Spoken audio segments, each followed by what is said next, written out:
जी नाज़रीन कराम, ईद का दिन हो तो बहुत सी बातें गैर रस्मी भी होती हैं, बिल बैठा भी जाता है, बैठक होती है, गपशप होती है, कोई फार्मल गुफ्तगू नहीं होती, उसमें ऐसी बहुत सी बातें होती हैं जो हम भूल चुके होते हैं।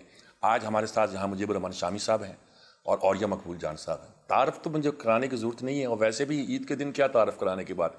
शामी साहब, कैसी ईद गुजरती थी आपकी? पाकपटन में गुजरती होगी, साहिवाल में गुजरती होगी, क्या गुजरती? उस वक्त की ईद और आज की ईद, उस वक्त तो मीसा पे लड़कपन में, और तो हम साल भर इंतजार करते थे ना कि नए कपड़े बनेंगे, और उसके बाद फिर यह है कि खाना खाएंगे, इस तरह सवैयाँ बनेंगी और इस तरह जनाब गोश्त पकेगा। और जो बड़ी ईद होती थी उस वक्त तो फिर यानी कबाब और कढ़ाई गोश्त, यानी ये साल भर सोचते थे कि ईद के दिन ये होगा।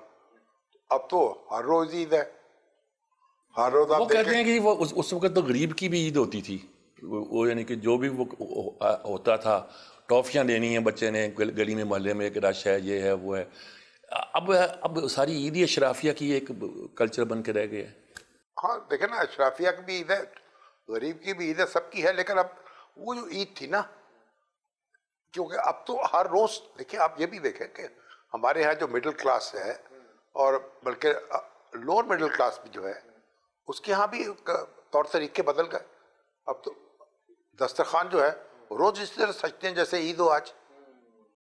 आपने बहुत अच्छा लिखा था अपने उस जमाने के हालात पे। देखिए कंफर्ट बहुत आ गया है। मैं एक बार बताऊं, मतलब मैं जिस किस्म की जिंदगी मैंने बचपन कम से कम जवानी तक गुजारा है, उस तरह बहुत खूबसूरत काम लिखे थे उस पर। हाँ जी, वालदा पे लिखा था, वालदा पे लिखा। उस तरह की जिंदगी में मतलब बंदा नहीं सोच सकता इस तरह के माहौल को कभी। मतलब हम एक कमरे में 8 बहन भाई रहते थे। आप खुद सोचें, एक कमरे में 8 बहन भाई रहना, उसके अंदर पढ़ना। शामी साहब अमूमन कहा करते हैं कि हम कहते हैं कि पाकिस्तान ने कुछ नहीं किया, उसके उस वक्त के हालात सोचो। जब हम पाकिस्तान बना है ना, तो मैं तो छोटा सा था। अब यानी जब मुझे होश आता, याद आता है, हमारे घर में बिजली जो है, मेरा ख्याल में 2 घंटे आती थी। तीसरी चौथी में पढ़ता तो बिजली आई हो, उससे पहले तो वो लैंप होते जी।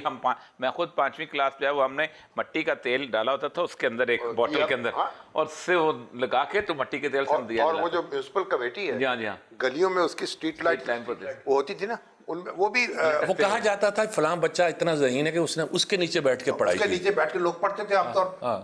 बल्कि कई घरों में तो, अक्सर घरों में तो वो वाटर होता था ना, पंप, और कई तो ऐसे मोहल्ले थे कि 4-4, 5-5, 6-6 घरों का एक पंप होता था। ठीक ठीक। तो एक मैं तो हंसता होता, जब बिजली आई हमारे घर में तो फिर पंखा नहीं था। हाँ ठीक है, बिल्कुल। हमारा 9th में आया था पंखा। अच्छा, पंखा आया। हाँ, फिर रेडियो नहीं था। पंखे के नीचे सारे एक घर में एक कमरे में पंखा लगा। मुझे याद है कि सन 60 का जो ओलंपिक था, उसका मैच में एक जगह, ऐसी जगह था ऐतिहासिक, जहाँ पूरे लोगों ने एक दरख्त के नीचे बैठकर वो देखा रेडियो। उस कमरे को हम पंखे वाला कमरा कहते हैं। पंखे वाला, ठीक। उससे बिजली से पहले तो वो हाथ वाला पंखा। हाँ ठीक है, बिल्कुल। ठीक है ना, वो एक आदमी जो है वो उसको चलाता रहता था, हिलाता रहता था। तो जब जैसे औरिया ने कहा, 7-8 घर के जो फर्द थे, वो यानी बच्चे भी, वालिदैन भी, एक पलंग पे सोया हुआ, एक साथ है, एक नीचे सोया हुआ, एक कमरे में पत्ता भी पंखे वाला कमरा।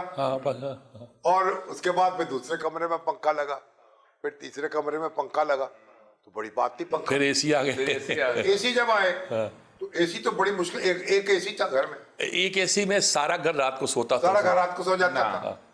फिर आहिस्ता आहिस्ता 2 कमरे आ गए, 3 कमरे आ गए, तो मेहमानों के लिए भी होना चाहिए। ठीक ठीक। इस तरह से हम चौड़ होते चले गए। देखिए मैं एक बात बताऊं, एक टेस्ट है हमारे बुजुर्ग देते होते हैं कि हर बंदे को आप दें कि अगर आप समझते हैं कि आपके हालात पहले से ज़्यादा बेहतर नहीं है, और ये पाकिस्तान के हर बंदे के साथ है, ठीक है, इसका मतलब है कि मुल्क ठीक चल रहा है। मतलब ये हम बहुत मायूसी बहुत पैदा, कोई बंदा मैंने ऐसे नहीं देखा कि जिसके हालात उसके वालिदैन के हालात से बेहतर ना हो। हर बंदा मैं आपको बताऊं कि पूरे, मैं मस्तूंग में आज से कोई 25 साल पहले जब मैं डीसी था, तो मैं उसमें एक तकरीब में गया। मैंने कहा, मैं जिस वक्त बच्चा था तो हमारे पूरे स्कूल में एक टीचर के पास घड़ी होती, सिर्फ एक बार, उससे पूछ के घंटी बजाते थे उसकी। अब मैंने कहा कोई बच्चा ऐसा नहीं जिसके हाथ पे घड़ी ना हो। पूरे शहर में 2 फोटोग्राफर थे और उनको बुलाया जाता था तस्वीर खिंचवाने के लिए। अब मैंने कहा इधर से उस वक्त अभी मोबाइल नहीं आए थे, मैं बात करूँ 92 की। मैंने कहा कम से कम 10-15 कैमरे जो हैं हर बच्चों के हाथ में और आप तस्वीरें खींचें। अब तो खैर बहुत ही चल पड़ा है सब कुछ। आप खुद सोचें कि जिस मुल्क के अंदर इस वक्त 18 करोड़ मोबाइल हों और जिसमें से तकरीबन 14 करोड़ जो हैं वो स्मार्टफोन हों, 22 करोड़ में से वो क्या मुल्क है। लेकिन नहीं, हमने खैर इस मुल्क के साथ हमें हमेशा से ही कहना है कि नहीं है सूरत हाल। लेकिन आप बताऊं वो वैसे ये जो आप बात कर रहे हैं, आपने भी लिखा इस पे, अताउल्लाह कासिमी ने लिखा, आप तो तज़किरा करते रहते हैं कि पाकिस्तान बनते वक्त ये जैसा आप कह रहे हैं, लेकिन ये है कि हमारी ज़िंदगियों में कितना फ़र्क पड़ा, लेकिन कोई चीज़ खो गई शायद अंदर से। वो क्या हुई? कोई इज्तिमाई है, साझापन क्या? हाँ, कुछ खो गए ना हम। आप पहले आप देखें हम कितने जुड़े हुए थे। आप देखें ना, जो लोग गांव से आते थे वो गांव में ही रहते थे, फिर जाके छुट्टियों में भी गांव में जाते थे, इतवार को भी गांव पहुंच जाते थे। अब ऐसा नहीं होता। अब जो गांव में आने वाले हैं वो शहर में बस गए, गांव से रिश्ता टूट गया। वो मैंने लीज पे दे दी यहाँ के छोटे शहरों से आने वाले जो थे बड़े शहरों के होके रह गए। मतलब अब मैं जब जिस घर में मैंने पूरा लड़कपन गुजारा है, बचपन गुजारा है, अगर मैं अपने बच्चों को ले जाऊँ वहाँ तो एक रात नहीं रह सकते। सही कह रहे हैं। वो मैं एक लतीफ़ा आपको सुनाता हूँ कि हमारे ये आप जानते हैं बहनोई भी हैं, कज़न भी हैं, तार भट्ट साहब, अब माशाल्लाह कौनी का वगैरह अच्छा बिजनेस है उनका। तो वो जैन मंदिर में रहते थे। जैन मंदिर में कई लोग हैं फिगर वाले, वो जी सारे बड़ी अच्छी से घर, बड़ी वजह। तो वो अपने बेटे को एक दिन ले गए, कहने बेटा ये हमारा घर था। कहना अबू हम इतने गरीब थे। अच्छा, मैं कभी करता हूँ। अब आप देखें, आप छत के ऊपर बैतुल खला था, ठीक है ना। और मैं हंसता होता हूँ कि भाई वो वाटर ये जो क्या उसको पंप कहते थे, नलका, हैंड पंप, उसके आप बाल्टी भरते थे। और हम छत पे लेकर, यानी 4 बहन भाई थे जिन्होंने एक एट ए टाइम स्कूल जाना होता था और सारे तैयार होकर बर वक्त चले जाते थे। ठीक बात है। अब हर कमरे के साथ बाथरूम लगा हुआ है, तब भी तैयार नहीं होते, फिर तो तैयार नहीं हो पाते। तो एक मतलब बात ही दूसरी थी ना। मतलब ये जो अब आप देखें, ये हर कमरे के साथ बाथरूम अमेरिका में नहीं है, पाकिस्तान में है। हाँ नहीं है, जो इंग्लैंड में नहीं है, वो मैं शायद कहीं भी नहीं है। हाँ, ऑस्ट्रेलिया में थे तो वहाँ वो एक लड़की PhD कर रही थी पाकिस्तान की, तो वो पाकिस्तान सोसाइटी सदर थे, उन्हें बुलाया करें, इनसे ज़रा बातचीत करें, गपशप लगाएं, बड़ा मदद को। वो इस बात पे हैरान हो रही थी कि पाकिस्तान में अटैच बात है, पाकिस्तान में एयर कंडीशनर भी हैं, पाकिस्तान में यानी ये सारी चीज़ें जो अब हमारी लाइफ का हिस्सा बन गई हैं, उनके लिए ये बिल्कुल अनहोनी। दुनिया के सामने नक्शा हमारा ये था और हमारी सूरत हाल ये है कि हम सब कुछ हासिल करते जा रहे हैं और फिर नाशुक्र होते जा रहे हैं। जावेद जो है, शबाना के खामन जो है वो आए थे, जावेद अख्तर, उन्होंने वहाँ इंडिया आके एक बयान दिया। उसने कहा जो मर्जी आप कह लें, हाँ ये बयान बहुत, मुझे पाकिस्तान में गुर्बत नज़र नहीं आई कहीं। अच्छा, वहाँ आगे उसने कहा नहीं आप घूमे नहीं होंगे, यहाँ से भी हम यहाँ भी बड़े बकवास करने वाले हैं ना हमारे जो जिनको पाकिस्तान हजम नहीं होता कि नहीं उनको कभी दिखाएं। ये मैंने कहा उनको दिखा भी दें। मैं इंडिया सर तकरीबन 18 शहर घूमा क्योंकि मुझे LK अडवाणी ने बुलाया था खास तौर पे, और ऐसी जगह में कटास राज में काम कर रहा था। अडवाणी ने बुलाया था? हाँ, अडवाणी ने बुलाया। और अडवाणी ने सबसे पहले तो मैं आपको मजेदार बताऊं, सबसे उन्होंने 4-5 पंडितों का बंदोबस्त किया कि मुझे वो पूरी मैथोलॉजी समझाएं ताकि मैं जब मंदिरों को विजिट करूं तो मुझे पता हो। तो जैसे मैं अंदर जाने लगा ना पंडितों के पास, तो मुझे बुला के कहता है mister Oriya, stories are for the believers. तो मैं वहाँ गया हूँ, मतलब मारखंडे महादेव के मंदिर में मुझे अलाउ किया गया था कि जहाँ सिर्फ मांस मच्छी जिसने ना खाई वो जा सकता है। कहा था ये शिव का मंदिर पे काम का, शिव का भक्त है, जाने दो। सर आप सोच सकते हैं, मैं रात को चला हूँ तो सुबह सवेरे आँख खुली है ट्रेन के ऊपर ना, तो इनवेरिएबली कोई खाली जगह नहीं थी इंसानों से जो वहाँ पर हिफाजत न कर रहे, दोनों तरफ।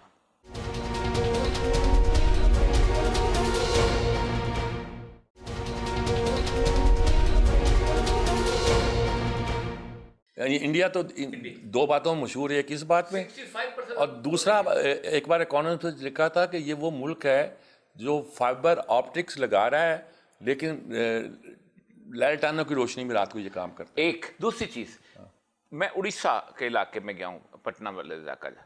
आप देखें रात को ना वहाँ बच्चियाँ खड़ी होती हैं लालटेन लेके, 15 साल की, 16 साल की।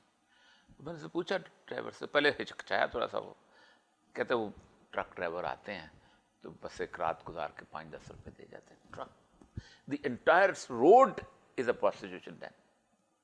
ये हमारे यहाँ नहीं है।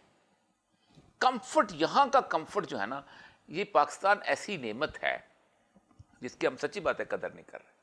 कोई बंदा ऐसा नहीं है जिसके हालात ना बदले हों, जो अपने वालिदैन से बेहतर जिंदगी ना गुजारे। ये बात ठीक है बिल्कुल जाम साहब। बेशक मियाँ शरीफ की औलाद हो या मैं हूँ, ठीक है। मैं तो अक्सर पूछता हूँ लोगों से कि आप पूछे जाके कि वालिद क्या करते थे। हाँ, जो वालिद दादा क्या करते थे। दादा के ठीक है। पाकिस्तान में 80% लोग, 85% लोग वो हैं जो गरीबों की औलादे हैं, और लेकिन अनफॉर्चुनेटली उन्होंने गुर्बत पे फख्र करना छोड़ दिया। ये यानी कि एक बड़ी अच्छी बात है, अपनी गुर्बत मिटाने में लग गए। वो टेक्निकल बात हो जाती है, लेकिन वो कहा हुआ हसन अस्करी साहब ने कि बुर्जुआ जो है वो कोट किया, फ्लॉबेयर को शायद कोट किया कि काबिल गर्दन जदनी है, और इस्लाम में बुर्जुआ की कोई गुंजाइश नहीं है। कोई नहीं है। मतलब ये कि फ़क्र जिसका आप जिक्र कर रहे हो, यानी फ़क्र जब आपकी रूह में शामिल है तो आपकी लाइफ। सैयदना उस्मान के पास रसूल सल्लल्लाहु अलैहि वसल्लम ने एक साहब को भेजा, कोई काम था, उसने कहा जाओ उसको मेरा कहना तुम्हारी मदद कर देगा। तो उस्मान उस वक्त अपने नौकर से लड़ रहे थे कि ये तुम जो कमीज़ लेके आए हो ये तुम बहुत महंगी लेके आए, तुम वापस ले जाओ, उसको वापस करो। तो वापस आ गया, उसने कहा जो बंदा अपने नौकर साथ इस बात पे लड़ रहा है वो मुझे क्या देगा। उसने कहा इसीलिए तो तुम्हें देगा वो कि अपने आप पे वो कम खर्च कर। ये जो एक कल्चर था ना जी कि दूसरों का ख्याल रखना, कि अगर घर में कोई अच्छी चीज़ पकती थी तो हमसाये के घर में एक मामूल था, छन्नी कहते थे उसे, चन्नी कहते, कौली चन्नी। मगर आप ये देखें ना कि अगर एक घर में मेहमान आ गए और उनके यहाँ अभी खाना नहीं है, सालन नहीं बचा, तो दूसरे घर से मांग लिया जाता था। हाँ बिल्कुल, इसमें कोई बुराई नहीं थी। हाँ बिल्कुल। हमारे मोहल्ले में एक बेवा थी जिनकी कोई औलाद नहीं थी, बस भी 70 एंड अबव होंगी, तो खाना आप नहीं पका सकते थे।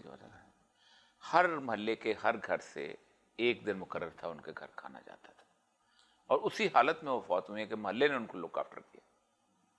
हो नहीं सकता। और ये सब देखे ना मस्जिदों में आके जी लोग ठहरते थे और खाना जो है जाता था, घरों से खाना जाता था। कितने मुसाफिर हैं उनके लिए खाना जाता था, उतने घरों से खाना चला जाता था, एक एक आदमी के लिए एक एक घर से खाना चला जाता था। ठीक बात है, ठीक। अब लेकिन उस वक्त होटलों में थोड़ी ठहरते थे। अब तो आप अगर इस्लामाबाद जाने का प्रोग्राम बनाए तो एक 25-30 हज़ार रुपया जो है होटल का रखें। हाँ जी, उसमें होटल का रख लें। हाँ। और ये भी सोचें कि किस होटल में ठहरना है, कि छोटे होटल में ठहरे तो कोई स्टेशन में पहले क्या होता था, दूर दराज का आपका गली मोहल्ले का भी रहने वाला है, उसके घर अब चले गए, अस्सलाम वालेकुम, मेहमान हो गए। ठीक बात। अब करीबी अजीज जो हैं उनके यहाँ भी आप ठहरने में हिजाब होता है आपको। ठीक है। तो एकदम असल में सारा कुछ तो आया है। जैसे मौलाना अबुल हुसैन नदवी कहा करते थे ना कि पाकिस्तानी कौम जो है ना, उस पर मुझे ऐसा होता है कहीं इनको नाशुक्र गुजारी की सजा न मिल जाए। असल चीज सजा वैसे मिलनी भी बहुत अच्छी बात है। हर वक्त नाशुक्रपन भी आया है, यानी ये तराफ नहीं है, एहसास नहीं है। और दूसरी बात ये देखें कि हमने अपनी जो रहन सहन है ना उसको बड़ी तेजी से बदल लिया है। अब देखें, हम साइकिलों पे चलते थे, टांगों पे चलते थे, कारें आई। अच्छा, अब प्रॉब्लम ये है कि हमने ये बरामदात हमारे शुरू हो गई, बजाय हम अपनी चीजें डेवलप करते, अपनी चीजें बनाते और बाहर भेजते। हाँ। हमने दुनिया की चीजें मंगवा के और खराब कर दिया अपने आप। साइकिलों वाली बात ने बड़ी मज़ेदार कही। हम दोनों साहिवाल कॉलेज के पढ़े हुए हैं, अलमनाई वहाँ के, वो मैंने वो गुफ्तगू भी की कि वहाँ का जो साइकिल स्टैंड था ना, हम समझते थे गोया ये एशिया का खूबसूरत तरीन साइकिल स्टैंड। बिल्कुल ठीक। तो जब 4-5 साल के बाद गया तो मैंने कहा साइकिल स्टैंड पर नजर डालूं, तो वहाँ एक साइकिल नहीं थी, सिर्फ मोटरसाइकिल थी। साइकिल किराए पे मिलती थी, आपको पता है साइकिल किराए। और एक और मजेदार बात जो आज हम खत्म हो चुका है, हम दूसरे की गाड़ी देख के खुश होते थे, ये अब खत्म हो गया। मजाज बड़े कम थी ना, बड़ी कम थी। वो गाड़ी उसने ले ली, ये ले ली, वो देखो ये देखो, वो ये सब। अब ये देखें, हाँ। हर मोहल्ले में लाइब्रेरी थी। अच्छा, आना लाइब्रेरी जी, वो किताबें आप पढ़ते थे वहाँ। अच्छा, आना लाइब्रेरियों के साथ ताल्लुकात अगर आपके अच्छे हैं तो हम उनको कहते थे कि यार तुम किताब फलां मंगवा लेना, वो आने वाली है। और हम तुम्हारे पैसे पूरे करा देंगे। तो हमने कहा नवारिया साहब वो किताब फलां आई है और वहाँ मिल रही है, इनको कह दिया, 4 कह दिया, और 10 बंदों ने पैसे पूरे कर देने। फिर उसने कहा यार किसी ने किताब खरीदनी है तो आधी कीमत पे मुझसे खरीद ले। हम खरीद भी लेते थे। एक अजीब मज़ेदार सा कल्चर था। असल में देखें, कुछ हमारी जो इज्तिमाई जिंदगी है ना, उसमें खराबी हुई है। नाशुक्री की बात आपने ठीक है ना, एक तो नाशुक्री है, और जो इज्तिमाई देखें ना, मुझे पूछा एक हमारे दोस्त ने सियासतदान कि इंडिया और पाकिस्तान में आपने क्या फ़र्क देखा। मैं कहा इंडिया में आप जाएं, कहीं ये बात मेरे बहस नहीं होगी हुकूमत का क्या बनेगा, और पाकिस्तान में हर मजलिस में जब बैठते हैं कि पूछना हुकूमत का क्या बनेगा। क्योंकि स्टेबिलिटी है, उन्हें ले सिस्टम की स्टेबिलिटी आ गई है ना। सिस्टम में एक चीज़ें चल रही हैं, ये मौजूआत ही नहीं है वहाँ। फौज क्या कर रही है, एजेंसियाँ क्या कर रही हैं, ये मौजूआत नहीं है वहाँ। आवाम का मसला नहीं है। हमारे यहाँ यही बात भी होती, तय नहीं होती। जो हुकूमत आ जाती है उसको धक्का देने वाले लग जाते हैं, जो अपोजिशन आ जाती है उसको तहतेक करने वाले आ जाते हैं। ठीक बात है। तो ये जो हमारी इज्तिमाई जिंदगी है ना, उसमें प्रॉब्लम वाक़ई हुआ है। एक बात मुझे और याद आई, एक बड़ा हॉस्पिटल जहाँ चौथ खानम की बात थी, डॉक्टर था, तो मैंने कहा कि यहाँ इलाज क्यों महंगा है पाकिस्तान में। उन्होंने कहा जी जो डॉक्टर यहाँ 4 लाख रुपया ले रहा है, उसी क्वालिफिकेशन का डॉक्टर इंडिया में 70,000 लेता है। तो मैंने कहा क्या वजह है। उसने कहा सिंपल वजह है, लाइफस्टाइल का फ़र्क है। बहुत फ़र्क है सर, बहुत फ़र्क। खशवंत सिंह साहब आए थे यहाँ 1984 में, और वो अपने पंजाबी स्टाइल में उन्होंने तकरीर की पीसी के अंदर। उन्होंने कहा मैंने समझ नहीं आती कि साडा पैराडाइम जिहड़ा है वो इस तरह ये इस तरह खड़ा है, तुहाडा पैराडाइम इत्थे बेस इंडस्ट्री आई कोई नहीं, उत्ते जो मर्जी कर दे। असीं जहाज़ भी बना रहे हैं इस वे, तुसीं सूई भी चीन तो मंगाते हो। मैनूं समझ नहीं आती, तुसीं खांदे साढ़े तो बेहतर हो, पहनते साढ़े तो सेहतर हो, सोने साढ़े ना ज़्यादा नजर आते। मुझे ये आपकी समझ नहीं आई, ये है क्या सूरत, ये है ख़ास। मैं सच्ची बात बताऊँ, ये ख़ास तौर पे कर उसकी एक बुनियादी वजह है मेरे साहब कि ये फूड बास्केट ऑफ दी सब कॉन्टिनेंट था ये खत्ता। नहरें जो थी ख़त्म हो जाती थी, इसके बाद बाकी रेत उड़ती थी। हमारे बुजुर्ग जो अमृतसर से आए उससे आगे तो कहते रेत उड़ती थी, उसके बाद ये लुधियाने ये वो, कोई एक जगह नकलस्तान आ गया, थोड़ा सा पानी आ गया, तो ये खित्ते से गंदम जाती थी पूरे उसके अंदर।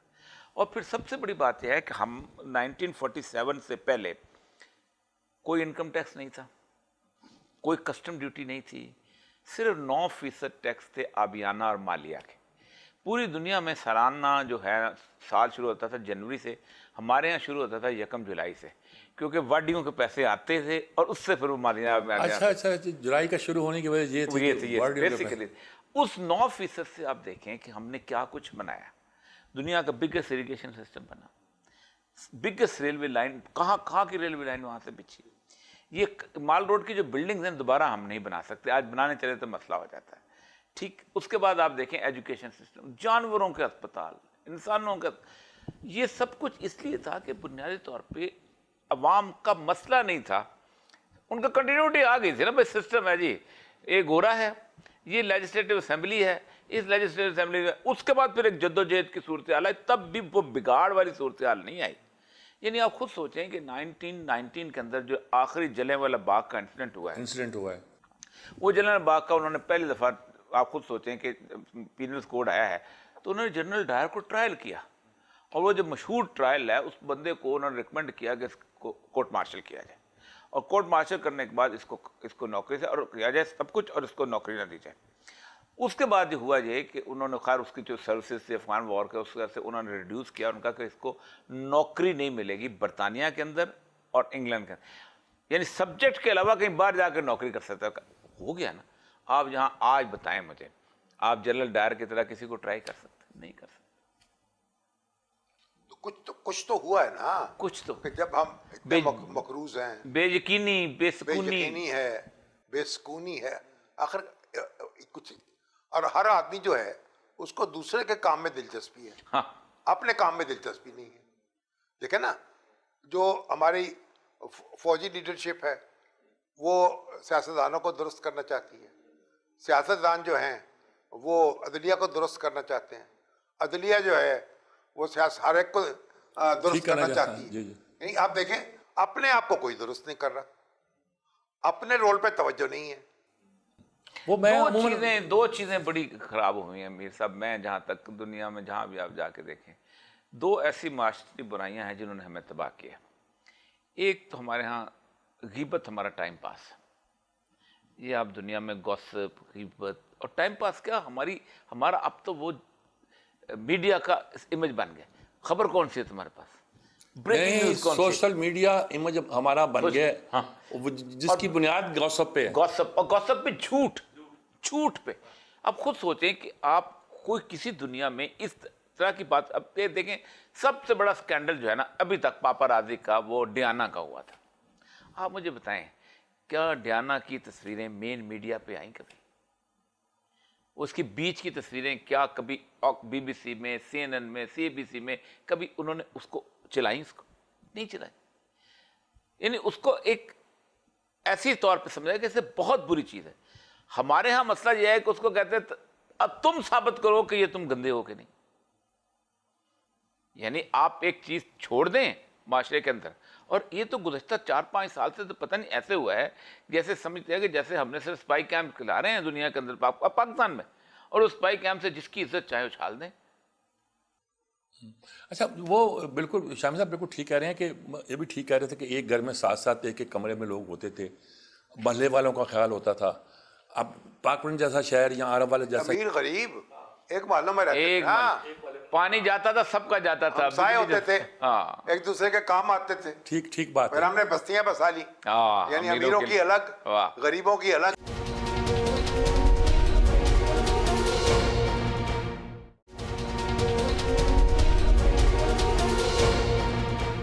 एक साहब कह रहे थे जी मेरा गुजारा 240 गज के प्लाट में होता है, वो मुझे वही चाहिए, लेकिन शर्त यह है कि वो 400 गज वाले प्लाट के इलाके में हो। यानी कि आपका कॉन्सेप्ट ये बन गया कि बड़े प्लाटों वाले घर जहां होंगे उनका कल्चर और है, और आप देखें उन्होंने बकायदा पट्टी काटते हैं छोटे प्लाटों की बड़े प्लाटों के साथ, ताकि उसकी कीमत बढ़े और ये हो ये। और ये दुनिया में कहीं होता है, जिस तरह की हमने कॉलोनीज बनाई हैं, ये डिफेंस की कॉलोनी है, ये कंटोनमेंट का उससे बेहतर एरिया है, ये फलां, कहीं दुनिया में नहीं होता। यानी आप वॉल सिटी देखें, आप एक बड़ी हवेली है, उसके साथ एक मिडिल क्लास का घर है, उसके साथ एक छोटे गरीब आदमी का भी, मोची का भी घर है, लोहार का भी। बिजली जाती है इकट्ठी जाती है, पानी बंद होता है इकट्ठा बंद होता है, सीवरेज खराब होता है इकट्ठा खराब होता है, और सारे के सारे मिल के उसको ठीक किया करते थे। हमारे मोहल्ले में तो ये होता था, लेकिन अब तो अमीर का घर ही दूर है। और ये साहब जब स्कूल जो थे, हाँ, आप देखें अमीरों के बच्चे, गरीबों के बच्चे उसी स्कूलों पढ़ते, जजों के, क्लर्कों के, मदारों के एक ही स्कूल में पढ़ते थे और हमारे साथ जी। और टीचर की ये अहमियत थी, यानी कि छोटे शहर में, कि जब वो बाजार में आता था तो सारा बाजार खड़ा हो जाता था। किसी के बच्चे का उस्ताद है, किसी का अपना उस्ताद है, किसी का। मैं सर मिसाल दूं, टाट का स्कूल था हमारा, उस स्कूल से एक मेरी क्लास से हम 3 CSPs निकले। सीरत अस्कर जौड़ा, और उसका वालिद जो था, he was chairman municipal committee, और ठीक ठाक फैमिली का था, लेकिन टाट में बैठता था। अपनी उसको कुर्सी लाने, वो जो पीढ़ी नहीं थी, वो लाने की इजाज़त नहीं थी। मैं था उसके अंदर, और मेरा एक दोस्त है वैद इकबाल राना, वो इनकम टैक्स में गया था। एक क्लास से 3 लड़के टाट वाले स्कूल से। हमें उन्हीं स्कूलों कॉलेजों पे फख्र है जिन पे आप देखे ना। उसके बाद हशर क्या हुआ, अब हमने, अगर आप अमीर, आपके पास पैसे हैं तो आप एयर कंडीशन स्कूलों में पढ़ेंगे, और गवर्नमेंट स्कूलों में उर्दू बोलने लग पड़े। हालांकि मेजॉरिटी जो है लोगों की वहाँ आज भी वहाँ जा रही है, वहाँ जा रही है। ठीक बात है, ठीक बात है। आपने इसी तरह आपने अस्पतालों के साथ किया, हुकूमत ने निकाल लिया अपने आप को हेल्थ से, एजुकेशन से, और प्राइवेटाइज कर दी हर चीज, और वहाँ वो यानी प्रॉफिट टेकिंग जो है उस पर वो शुरू हो गया, वो काम शुरू हो गया। अब आप देखें ना, हमने, कोई दुनिया का दूसरा मुल्क है जिसमें इतने निसाब तालीम जितने हमारे यहाँ, इतने स्कूल सिस्टम चल रहे हैं जितने हमारे यहाँ, जहाँ ये न तय हुआ हो कि उर्दू जुबान जो है वो, उसमें हमने उर्दू कौमी जुबान है, उसे नाफिज कैसे करना है, नाफिज कैसे करना है। तो हमारी जो सिर्फ 5 मिनट का काम है। हाँ, सिर्फ 5 मिनट का। 1 मिनट मैं ऐसे फिक्रे के तौर पे एक बार इस्तेमाल कर दिया था मैंने, कि इल्म फरोशी में बड़ी बरकत है। आज के जो एजुकेशन इंस्टीट्यूशन है, पहले होते थे फलाही इदारे, इस्लामिया कॉलेज, जामिया कॉलेज, फलाह, यानी कि ट्रस्ट के इदारे होते थे। अब जितने इदारे बने बाद में, वो सारे के सारे कमर्शियल। मीर साहब, हमारे गुजरात शहर में एक शेख शफकतुल्लाह साहब थे, उन्होंने एक पब्लिक स्कूल नंबर 1 बनाया, पब्लिक स्कूल नंबर 2 बनाया, सर सैयद कॉलेज बनाया।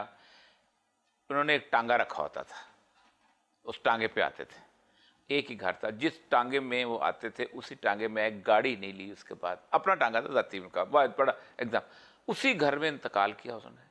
और वो स्कूल कॉलेज से जो गवर्नमेंट स्कूल की फ़ीस थी वो ₹1.25 थी और उनके स्कूल की फ़ीस ₹1 थी। ये होता था, ये एक रजाकारी, ये बड़े लोग कॉन्सेप्ट था। अब तो वो मैं जिसे कहता हूँ कि इल्म फरोशी में बड़ी बरकत है।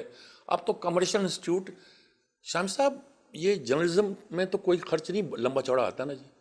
इसकी आप जाके यूनिवर्सिटियों में सेमेस्टर की फीस पूछें, सब हज़ार 1.5 लाख रुपए है जी। बिल्कुल ठीक।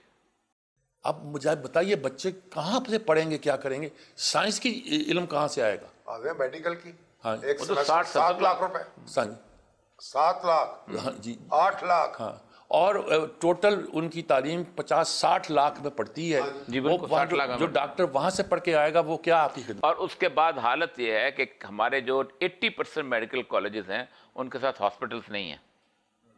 मैं जब तक हेल्थ में जॉइंट सेक्रेटरी था मैंने किसी एक को भी लाइसेंस नहीं दिया। हमारे साथ एक हाशमी साहब होते थे पीएमडीसी के सेक्रेटरी, हमारे खिलाफ बाकायदा असेंबली में इस इस्तेकाक कमेटी में रिपोर्ट गई थी कि ये हमारा काम नहीं करते। हमने कहा तो अस्पताल ही नहीं है, एक कसाई के पास जो है वो बकरा ही नहीं है ज़िबा करने के लिए, वो सिखाए सीखेगा कहाँ से?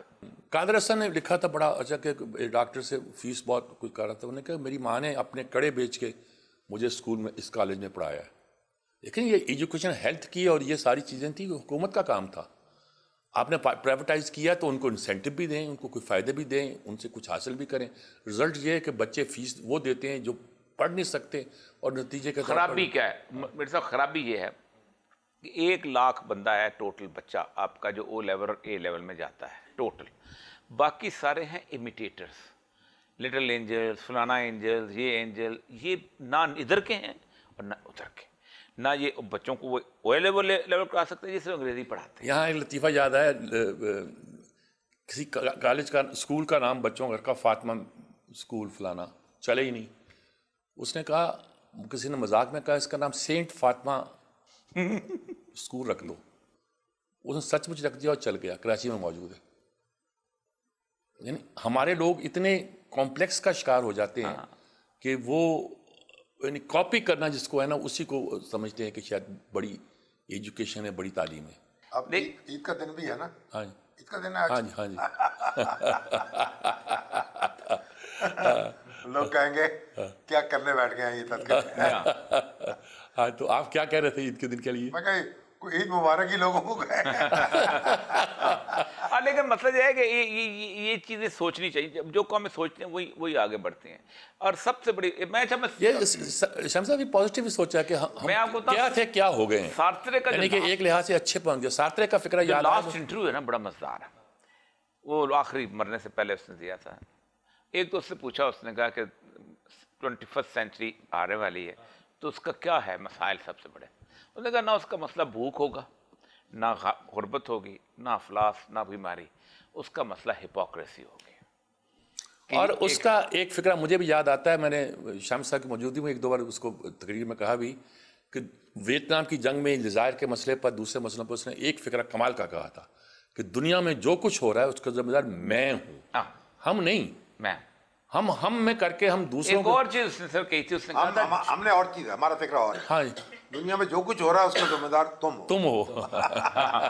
और उसने एक और कहा था कि जो कौमें अपने सीरियस मसाइल जो हैं वो हंसी खुशी यानी कॉमेडी में ले जाते हैं, वो कभी तरक्की नहीं कर सकते। हमारा स्टेज शो यही है सारे। हाँ बिल्कुल यही, वो उसी पर चलता जा। हमारा कथारसिस हो जाता है ना, ओ जी क्या बात है, उन्हें अमानला ने ये कह दिया, फलाना ने ये कह दिया, ओ हस्बे हाल चल गया, फलाना चल गया। सीरियस 3 इश्यूज जो हैं वो हम कथारसिस में रात को सो जाते हैं। वो तो कह रहा है अल्लाह में रोजगार को आसान बना दिया। जो गम हुआ उसे गमे जाना बना दिया। चलिए, मेरा ख्याल ईद मुबारक कहते हैं जी, और बहुत अच्छी गुफ्तगू गपशप तो हो गई। राजीव राम, ये इसमें सीखने की बातें हैं बहुत सी। हमने तरक्की भी की है और ख़राबियाँ भी हम में हैं, उनकी निशानदेही भी आपको हमने की है आज की गुफ्तगू में। कोई दानिस्ता नहीं ऐसे बैठे गप लगा रहे हैं, आप भी इस पर गौर कीजिए और देखिए हम कैसे आगे बढ़ सकते हैं। इजाज़त चाहता हूँ, अल्लाह हाफ़िज़।